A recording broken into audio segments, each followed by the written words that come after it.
Hi there, Trisha here. I wanted to go over the trade that I took today. I only trade on Friday mornings, not in the afternoon, so I will go over a couple things that did happen this afternoon as well. I used two trade setups, one taken off a longer tick chart and one taken off of a smaller tick chart for scalps. I used three charts to drill down and take my entries based on the indicators, and everything has to be in alignment. Using the method that I use, you'll typically get between 2 and 5 trades per day. Very conservative, and you don't necessarily have to be as conservative as I am, but that's how I choose to trade. So you can go to www.easyemintrade.com and get these two setups. So with that said, the trade that I took this morning was a scalp trade, and it actually set up about 10:33 this morning, and all of our indicators are in alignment on all three charts, so I took this trade as a scalp. Now it was moving pretty quickly. The arrow right here, you could have got in under that bar, so anything under 824 is where you would have gotten in. That's how I enter, and it was moving pretty quickly, and my fill actually was at 823.50. I used a market order to enter. My entry was actually on the bar where the white arrow is. So with that said, I don't have my pivot dots that I usually have because I'm setting this up in eSignal, and I have not found anything that I like for that particular indicator. Excuse me, but you can pretty much see where the pivot highs would have been, and I actually got stopped out at 819.25, right where that black circle is, for a gain of 4 1/4. And obviously if you were faster on the trigger or had a better fill than me, you could have got in, a little bit better entry than I did, but that was fine with me. This is a setup that occurred this afternoon. Like I said, I don't trade on Friday afternoon, but this is a trade that's set up on the longer tick chart where the arrow is up there on the right. So what happens is we then drill down to our smaller tick chart and look for our entry, and you can see on the left there where the red arrows are that our entry did set up on the smaller tick chart, so you would have entered there.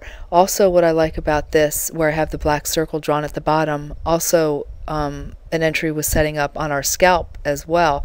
So I always like to see double confirmation. That always means that you're usually going to get a nice run. So this was a really awesome trade if you were trading this afternoon. You would have got in somewhere between 848.50 and 850, and if you were trailing pivots, you would have gotten stopped out at 862. If you would have used the 862 would be where the black line is up there on the right top. For some reason my pointer's not working, I'm sorry about that. But if you use the moving average and got out once it closed under the moving average, you would have got out at about 866. If you use a crossover on one of the indicators, you would have got out at around the same as well. So that was a really nice trade. And so that's the thing about when the trade's set up off the longer tick chart, you usually really do get a nice run on them. You take the entry based on the longer tick chart, but you drill down to the smaller tick chart and wait for your entry to be confirmed on there, and still using the smaller minute chart as well. So all the indicators are in alignment. You want it to be trending, and you want your ticks to be above 0. All the same still holds true for all the rules. So that was a really nice trade. Sorry I missed that one, but I just don't trade on Friday afternoons. This is a scalp setup that set up just before 3 o'clock, and I wanted to show it to you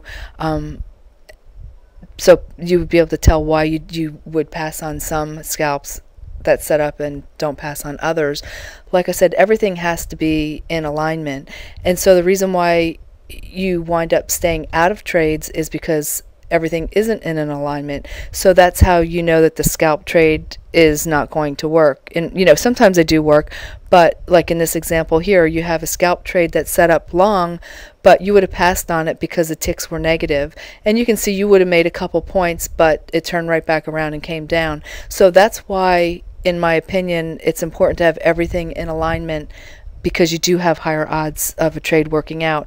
If you're the type of person that is just jumping in and jumping out for a couple point gain, then it's usually, if you take a scalp trade in the direction of the trend, you're going to make your couple points.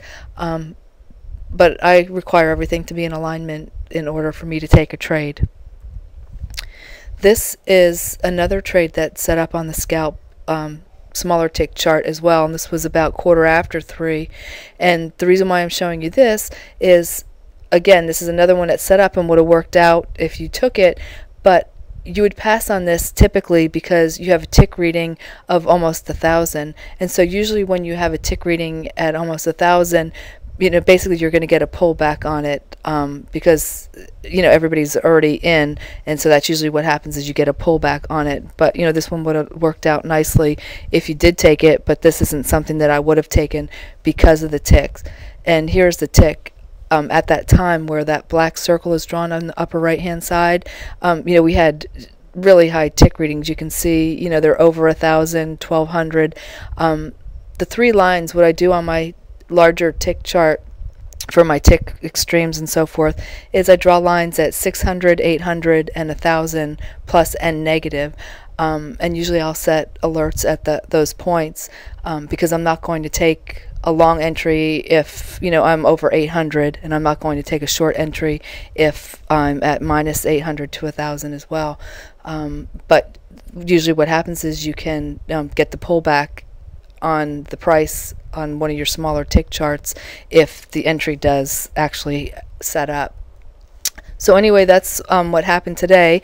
I did notice something strange about it. Looked like 1:30. I wasn't in front of my computer, so I don't really know what happened, or if it was just my charting software, but it looked like there was a huge run for about 10 minutes or something. I don't really know what was going on there. I couldn't find anything in the news, so I don't know if it was just my charting software or what. But anyway, you can go to www.easyeminitrade.com and get these setups. Have a great weekend.